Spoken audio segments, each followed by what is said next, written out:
going up, going up. Oh, we are on a ride that's going in a bad way. This is why all the panic has been going on in the professional industry. And obviously this can be devastating for lenders if this happens a lot. Breaking news, foreclosures are spiking all across the country. We are seeing an uptick.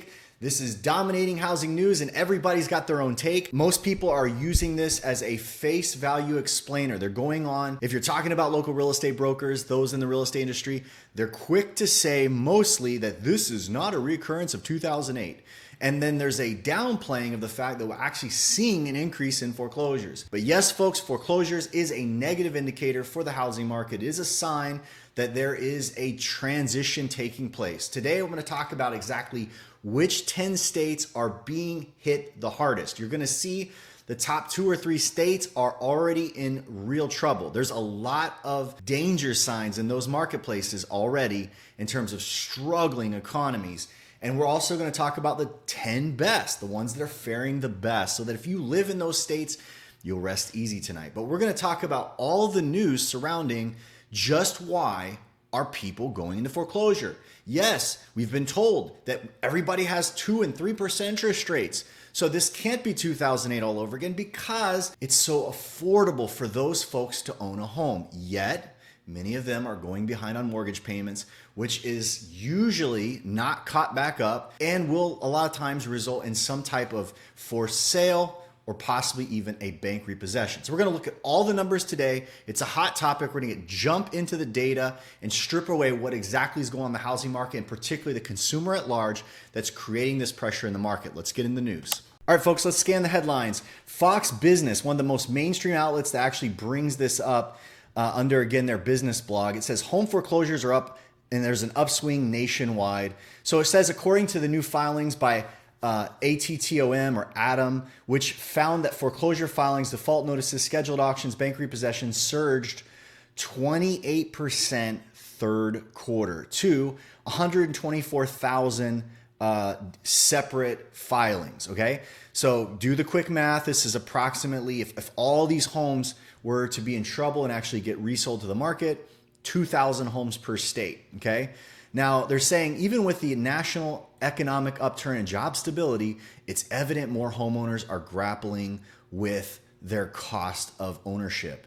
Now, I'm going to go further and read a couple other headlines. Yahoo Finance actually went on and interviewed a bunch of experts, and then they actually recite the same data. They said, hey, you know what? Foreclosure is never a good sign. This is what started major issues in the last recession. Now, many of your real estate and mortgage professionals are going online and saying, hey, you know what? Look at the volume of foreclosures. And I actually have this chart for you in a second. We're going to talk about how it looks versus the past, because that is the starting point. Hey, there's not near as many filings this time. So don't worry, there's not going to be a tsunami. And then they're also saying, hey, everybody's got equity this time.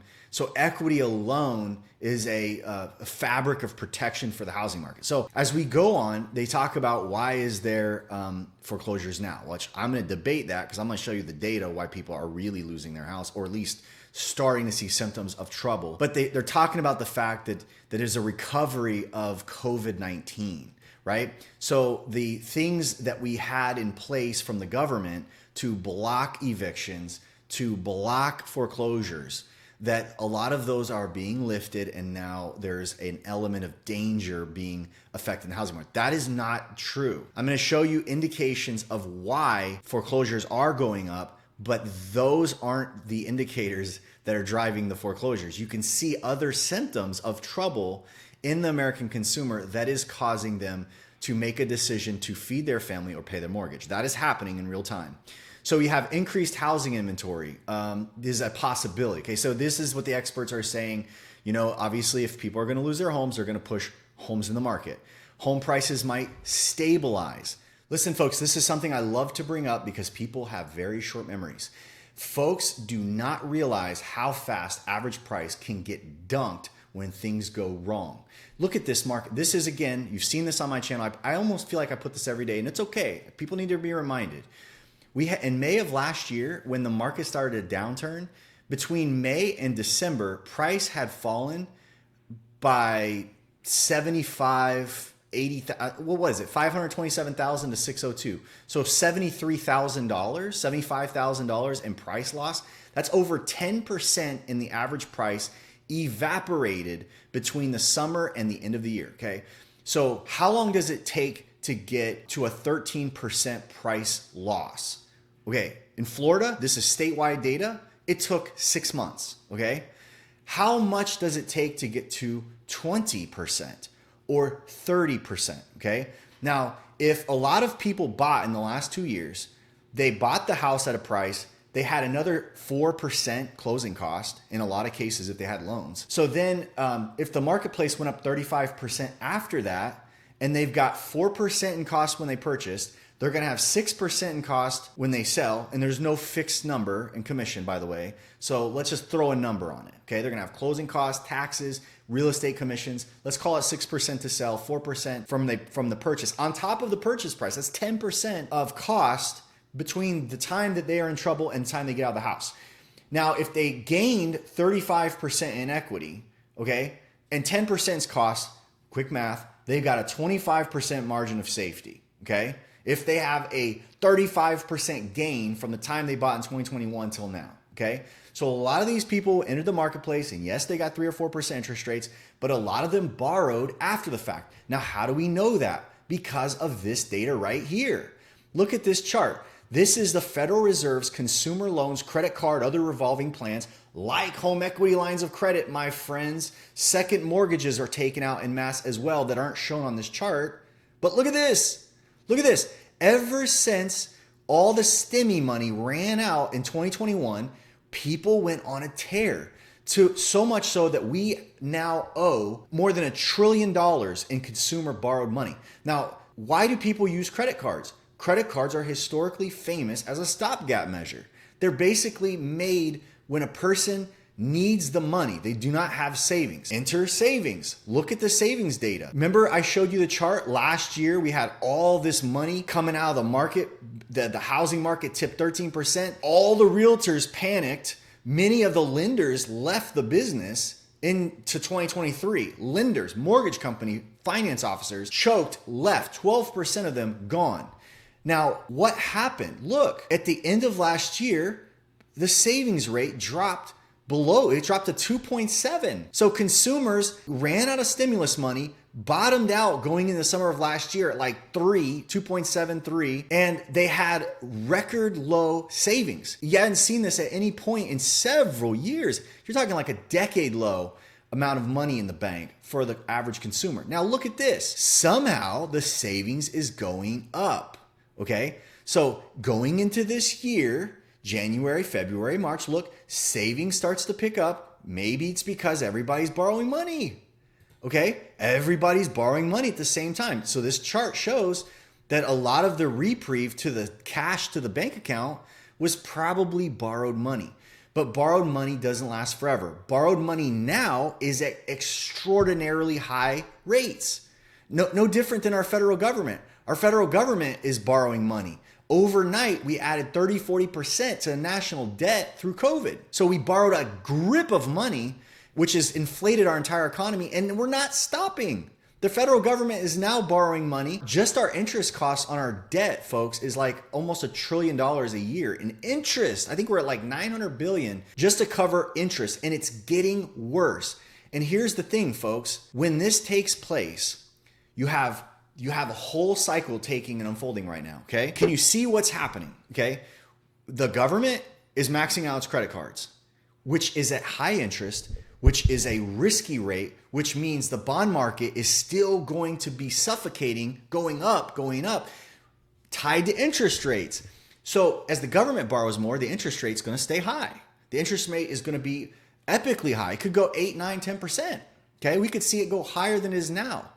Now, folks, the funny thing is it should have been as high as it is now, 8%. It should have been that 7 months ago. But there were people fighting the bond market because they thought the Fed earlier this year was going to cut the rates. They were going to take them back to zero. Now, reality setting in like, oh, we are on a ride that's going in a bad way. So now you see the bond market going crazy, which in turn drives the interest rate on housing through the roof.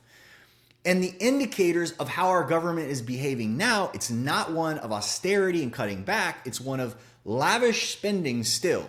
Now we're getting into wars and we're spending money everywhere. We're spending money all over the place. So the reality is we are now going to see an environment where the rates will stay higher. This is why all the panic has been going on in the professional industry. So you have realtors freaking out on a daily basis. I told you this. I've shown you things where the memes are circulating, where they have the Breaking Bad meme where the teacher guy, I forgot his name, he's talking to the kid and over the guy's name, I forgot his name. Gosh, you guys are gonna shoot me in the comments. But the old guy teacher, the smart one that makes the meth, is talking to the young guy and it says loan officer over him and the kid says realtor over him and it says, hey, we should start cooking meth again. Because they're like, we don't have anything to do.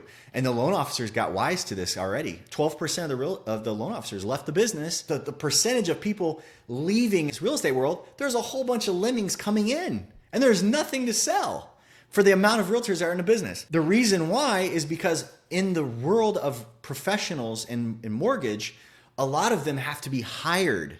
In real estate, you can just carry a license, do nothing, and it doesn't cost anyone anything to have you as an agent. And so there's like, come on in, keep the warm bodies coming. So a lot of the brokerages are in the agent business so they can have thousands of agents, even though there's no business to be done. And they'll hire them. Oh, come on in. Maybe their uncle will sell a house and we'll get paid inside this company. Well, you're going to have struggling everything in the real estate industry right now, folks. But back to the story. Take a look at the personal savings rate. Look what happened last time to get the economy to crash in 2008. See me, I'm over here on the left side of the graph. We started riding around 3. We started riding 2.5 to 3, our economy hammered. Then they started funding TARP and everybody started getting some easy money cash. And then the interest rate stayed at like 0 for all this time. But look where we are now, folks. We hit bottom. We hit 2.7, which 2.7 was as dangerous as it was coming into 2008. And now we are, for 4 or 5 months now, folks, we peaked at like 5.2 and now we're sliding back down. I think we're at 3.9. We're at 3.9 right now as of August. And that's on a bad trajectory. And folks, the honest thing here is the only reason this is even being elevated is I think because you have this climbing. So you have this pattern of borrowing is creating this pattern of decline. Now, let's look at a few other things. All right, folks, we started the video off by talking about the foreclosure rates and how damaging they are to the economy. Let's talk about the winners and losers right now. And actually, nobody's really a winner, but let's talk about who the top 10 most suffocating, struggling foreclosures are. Again, we're on number 10.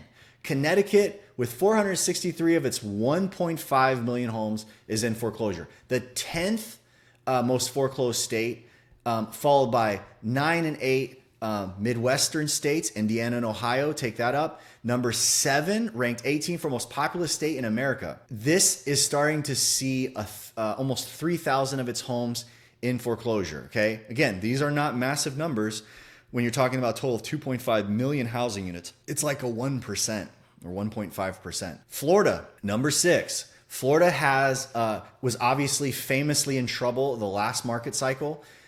This is interesting. The counties with the most foreclosure housing units was Hernando, Calhoun, Union, Wauchula, and Osceola. Osceola is in the Orlando area. It, out of all of these, is going to be I think, absolute bomb of a change. This and Polk. So Polk hasn't made the list yet, but Polk is inundated with massive appreciation out of nowhere as people try to avoid the high cost of Tampa and Orlando. So that'll be one to watch. Delaware, the 6th least populous state. There's 2,600 homes out of 445. Wow. That's a bigger number for such a small number of housing units in Delaware. Number 4, New Jersey. New Jersey. By the way, New Jersey and Maryland so far on this list, Indiana as well, I think, there's big numbers of realtors dropping out of these particular states. They're just hitting the road. I think California was number 11 on this list. Those are also emptying realtors. Interesting thing, South Carolina, Florida are adding realtors. More agents are getting in than coming out. which is kind of ridiculous in this marketplace right now. Let's take a look at the top of the list. You have Illinois at number 2 and Nevada at number 1. Nevada was an epic bomb of a place in the last market cycle. Clark County, particularly Las Vegas, was absolutely hammered with foreclosures, and it looks like it's saddling up for a number 2 run here in this next cycle. I'm going to do a completely different video on Nevada alone because I am blown away at the changes going on in the state. You are going to see something coming up on my channel. Man, I hope I don't make this promise and not deliver, but Las Vegas has got a fascinating, it's like watching an accident happen in moderate pace. It's not even slow motion anymore. So if you're in Nevada, look out. It's getting interesting in your state. All right, here we go. You are looking at the bottom, most least foreclosed. And number 40 on the list. By the way, you're sneaking a peek. If you're in Mississippi, Colorado, Kentucky, you're like, sigh of relief. You've got Wisconsin, number 40. 295 foreclosures out of 2.7 million houses. Like nothing. That's like 1/10%, I think. That's like, yeah, nothing. West Virginia, give you an idea, these are very, very, very small numbers, okay? West Virginia, followed by Maine, North Dakota, Washington. I'm surprised Washington is number 44. Washington's got a ton of realtors leaving the business, which is interesting. So a lot of money there, right? A lot of big government contract workers, defense contractors, software, a whole bit. Rhode Island, Wyoming, interesting. Kansas, Montana, no one's foreclosed on the Yellowstone Ranch yet, folks. South Dakota, and number 50 on the list, Vermont. 49th place for population. The Green Mountain staying rate 50 yet again is foreclosure rate this month. The state has 333,000 housing units. 5 homes went into foreclosure at a rate of 1 in every 65 homes. That is incredible. Interesting data, folks. Not good news. I think it is kind of encapsulates everything that's going on right now. You're seeing unemployment starting to slip. You're starting to see a lot of different factors in terms of pain. And I would sign off by saying I am noticing it in my local market where I'm seeing people in default. And this is the interesting selling point everybody makes about the fact that this is in 2008. They keep saying everybody's got 2 or 3% mortgage, 4% mortgage. Why would you go into default? Well, here's what's funny. And it's not funny, it's sad, but the reality is a lot of people are going into default, not on the first mortgage. They're paying the first mortgage, but they have a home equity line of credit behind it, or they have a second mortgage behind it and it's not getting paid. Those are going into default, folks. And here's the thing. I talk to owners in that situation and you know what they say to me? I'm paying on my first mortgage. I am fine. And I'm telling you, the second mortgages or the home equity lines foreclose and wipe them off. They get blown out. They lose the title of their house through a foreclosure action and they don't have any clue it's coming. Like I've talked to people who are literally like $1 million homes. They have a secondary mortgage note filed in foreclosure, right? Because think about it. They got a first mortgage of $600,000 or $700,000. They got a second for $300,000, so they owe $1 million. The house is worth 1.8. The second mortgage just all they gotta do is wipe them off, put the thing on the market for sale, and they're done. I mean, that's the way it works. They're gonna get their attorney's fees reimbursed, the whole bit. They go through the process. They're not gonna not get paid, right? The second mortgage, by the way, is in danger. If the first mortgage files the foreclosure before them, they get wiped off. So the first mortgage wipes everybody underneath them, including the owner. But in a lot of cases, a way for the second mortgage, it's a gift in some ways to the second mortgage to start being the foreclosing party before the first is actually in danger of being foreclosed. You know, because then they can clean everything up and actually be the acting party. Because if the first wipes them out, a lot of times it's just going to be a write-off, a tax write-off, like for not getting your loan paid. And obviously this can be devastating for lenders if this happens a lot. That's it. If you've watched this point, thank you for your time. Please drop a comment below. Biggest way you can thank me, and hit the thumbs up icon. I've been off the channel for a minute. It would mean a ton to me if you would push this onto social media. If you have a social media platform, grab the link off YouTube, put it out there, say, hey, here's some interesting data I saw online. and help me get the word out, it would mean a ton. Got some interesting market research coming up. That Vegas video, I'm going to try and put that in the works next couple days. And also, again, we're going to do some deep dives throughout the Florida marketplace, let you see what's going on market by market. Thanks for watching. Again, we'll talk to you real soon.